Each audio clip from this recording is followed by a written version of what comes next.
Hej.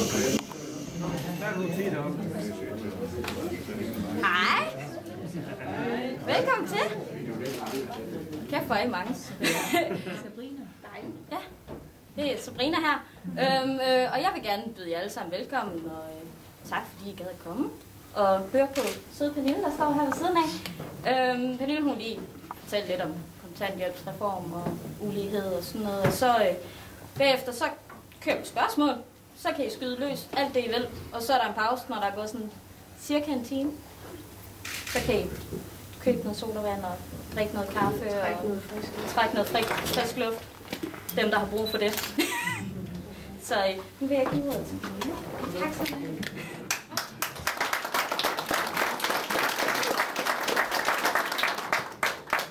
God varme, I holder jer i. Tak fordi at jeg måtte komme. Tusind tak fordi I gad at komme til det her møde. Jeg er i Esbjerg i dag og har været rundt på havnen og været med til mønstring i formiddags og ladet det være der. Og i morgen skal jeg til Herning, og i mandags der var jeg i Aarhus Vest i noget, der hedder Herresvang, som er et udsat boligområde i Aarhus, som har en af de laveste gennemsnitlige, jeg bliver ikke forstyrret det, en af de laveste gennemsnitlige indkomster i Danmark. Så der er sådan en lille rundtur, som også handler for os i Enhedslistens folketingsgruppe om at komme til at tale ulighed og komme til at tale om ikke mindst de kontanthjælpsreformer, som træder i kraft meget, meget snart. Siden i mandags, der er både Berlingske Tidende og Børsen og Liberal Alliance og Lars Seier Christensen blevet vældig, vældig sure på os. Og det tager vi en lille smule som om, at så har vi nok fat i noget her. For os så handler det nemlig ikke kun om en enkelt kontanthjælpsreform. Det handler også om en tendens i vores samfund. Så det vil jeg lige prøve at ridse en lille smule op for jer. Og det er en kickstart til, at vi vil bruge tiden frem mod næste valg til at tale om ulighed og fattigdom. Alt der, hvor vi overhovedet kan komme afsted med det. Men det betyder ikke, at når jeg har snakket i 10 minutter, at man så ikke må spørge om alt muligt andet. Det må man gerne. Og så skal jeg selvfølgelig kun svare efter de begrænsede evner, jeg nogle gange besidder. Ikke? Men ellers så synes jeg, det er sjovest, hvis I også har en mulighed at byde ind med. Det der med at få lov til at komme ud fra Christiansborgs tykke mure, det handler selvfølgelig om, at jeg har noget på hjertet. Det handler altså lige så meget om, at når man sidder derinde til hverdag, så vil man rigtig gerne have noget med hjem igen. Ikke? Så skyd bare løs. Men bare sådan super kort til at starte med, kontanthjælpsreformen, som højrefløjen jo har vedtaget, den indebærer 3 elementer, sådan helt overordnet. Det ene, det er en integrationsydelse, som er en halvering af ydelsen for mennesker, som ikke har boet i Danmark i en vis årrække, hvis de ikke har et arbejde. Det vil sige, at de kommer simpelthen på en anden ydelse end alle andre kontanthjælpsmodtagere, og som er ekstremt lav. Det andet, det er kontanthjælpsloftet. Det er, at der kommer simpelthen maks på, hvor meget man kan få i ydelser, inklusiv børnecheck og boligydelse, alt muligt andet. Det kommer også til at ramme rigtig, rigtig hårdt. Det er især børnefamilier, fordi at man har tilskud til børnene. Det er især enlige, og det er hovedsageligt kvinder med børn, som virkelig får et ordentligt hak nedad i det, de får udbetalt hver måned. Og så er der det tredje element, som er 225-timers reglen, og som måske har været en lille smule overset, men som rigtig mange har opdaget nu, fordi at nogle af 40.000 har fået et brev om, at den er de i fare for at falde for. Det betyder, at man inden for de sidste 2 år skal have haft 225 timers arbejde. Det må gerne være spredt, men man skal have haft det, for overhovedet at være berettiget til kontanthjælp. Det betyder, at der er mennesker, der mister deres ydelse fuldstændig. Det betyder også samtidig, at folk bliver ekstremt desperate for at tage små bitte enkeltjobs hister her, for at kunne skrave timer nok sammen. Og det er også en lille smule modstridende med hele ideen om, at man får en kontanthjælp, fordi man ikke kan få et arbejde. Nu skal du så have et arbejde for at få din arbejdsløshedsbestemmelse. Det giver meget lidt mening. Det elementerne er det. Konsekvenserne af kontanthjælpsreformen, bliver, som jeg sagde, at der er en hel masse mennesker, der kommer til at skulle leve på nogle meget, meget lave ydelser.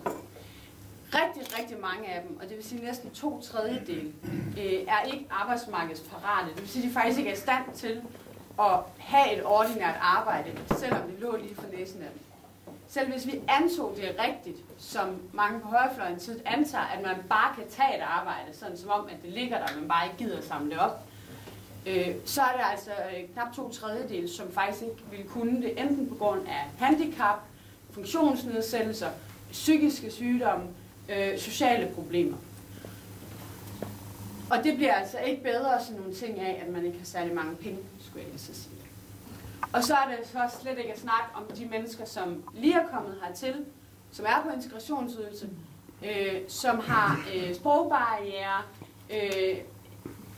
ikke engang køkkenudstyr nok, altså som i virkeligheden har det rigtig svært, og som kommunerne i forvejen er presset på udgifterne til at skulle hjælpe. Det er altså en regning, som bliver sendt over på kommunerne, når de mennesker ikke kan betale deres husleje, hvis de bliver sat ud af deres boliger, uanset om det er dem på integrationsydelse, eller dem, der ikke kan opfylde 225-timersreglen, så er det kommunernes kasser, der skal tage over. Så det presser igen tilbage på den nære velfærd, fordi det er de samme kasser, der skal betale vores børnehaver, og vores plejehjem og vores folkeskole. Det tror jeg ikke, jeg behøver at sige, at der er lavvande i forvejen. For dem, der sidder og bakser med at få det til at hænge sammen til hverdag, der er det her en dårlig udsigt. Konsekvenserne af fattigdom er ret voldsomme. Altså, det er det helt åbenlyse. Man mangler pengene til at betale fornødenheder. Det er også en ting, som man lever bekymring over, at hvis man får hul i tanden, så har man ikke råd til at gå til tandlæge. Eller hvis komfuret går i stykker, så er man virkelig på herrens mark, når man lever i fattigdom. For en ting er at få budgettet til at holde en måned, en anden ting er at have et overskud til at tage sig af de ting, der kommer og opstår. Så er det børnenes lejrskoler og børnefødselsdager. Det er sådan nogle ting, som gør, at man er en del af samfundet. Det er det, der bliver skåret væk, når man lever i fattigdom. Det er derfor, man taler meget om afsavn. Altså alle de ting, man ikke får, når man lever i fattigdom.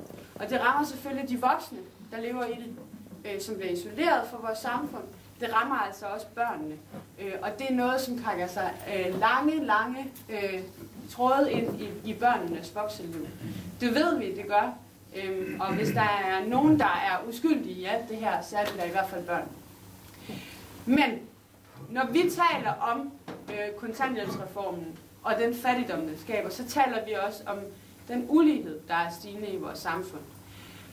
Fordi der er over de sidste år blevet markant længere imellem dem, der har mest i vores samfund, og dem, der har mindst. Det er ikke kun et spørgsmål om, at der er nogen, der er fattige. Det er et alvorligt problem, men det er faktisk større end det. Det er også et spørgsmål om, at dem, der har rigtig meget, de får mere og mere og mere. Altså at de ressourcer, der samlet set er i vores samfund, de bliver fordelt mere skævt. Og det rammer jo alle. Det rammer ikke kun dem, som er faldet ud over kanten. Det rammer også alle dem, som har et arbejde, men måske mister det en dag. Den utryghed, man skal leve med. Det rammer alle dem, som bruger vores sygehuse. Det rammer folk, som gerne vil have nogen pleje af bedsteforældrene. Altså det rammer den brede befolkning. Så når uligheden stiger, så er det os alle sammen, det går ud over. Og det er en lille bitte elite, der er ved at stikke af fra alle os andre. Det er så der, hvor Lars Seier Christensen og Børsen og Berlingske er blevet vrede, fordi de mener ikke, at det er rigtigt. Det er det. Og det, der er en lille smule for uroligende ved dem, det er, at i stedet for at modargumentere og argumentere tale om det er et problem eller ej, så begynder de at prøve at lave sådan noget talfiks-fakseri, og så ved man, at den er gal. Det, der er det grundlæggende problem ved uligheden, det er, at de eneste, der får noget godt ud af det, det er toppen. Alle andre går det ud over. I vores brede velfærdssystem, i den tryghed, vi har, i vores børns opvækst, i vores bedsteforældre, men vi ved også sådan nogle ting, som at mere lige samfund klarer sig bedre økonomisk, at mere lige samfund, der er der en bedre sundhed samlet set. Mere lige samfund er der mindre kriminalitet. Altså, det giver rigtig god mening. Det er ikke kun et spørgsmål om, at det er unfair. Det er også et spørgsmål om, at hvis vi fordeler ressourcerne i vores samfund mere fair, så giver det mere mening. Det var klogere at gøre det på den måde. Og på den måde kan man sige, at toppen også burde have en interesse i, at ressourcerne er fordelt mere fair. Så derfor prøver vi at appellere til, at vi begynder at gøre tingene anderledes. Altså, den her tendens med, at den vækst, der nogle gange er, den kommer de rigeste til gode, og det er alle os andre, der skal betale regningen. At de 10% rigeste kun er blevet rigere siden krisen, og alle vi andre har måttet have løntilbageholdenhed, og se velfærden blive ringere, og se uddannelsessystemet blive indskrænket. At den udvikling, den skal stoppe. Så nu er det på tide, at vi dropper tanken om topskattelettelser. Det er på tide, at vi begynder at lade nogle af dem, der har mest, også betale en større del af regningen. Fordi at det er det bedst for os alle sammen. Det er sådan set min indledende ord, og det kan lade sig gøre. Det er et spørgsmål om politisk prioritering, det er et spørgsmål om politisk vilje, og det er et spørgsmål om at sørge for at råbe de beslutningstagere, som sidder på Christiansborg, op til at få gjort noget ved det. Det er bønnen. Indgangsbønnen, kan man sige.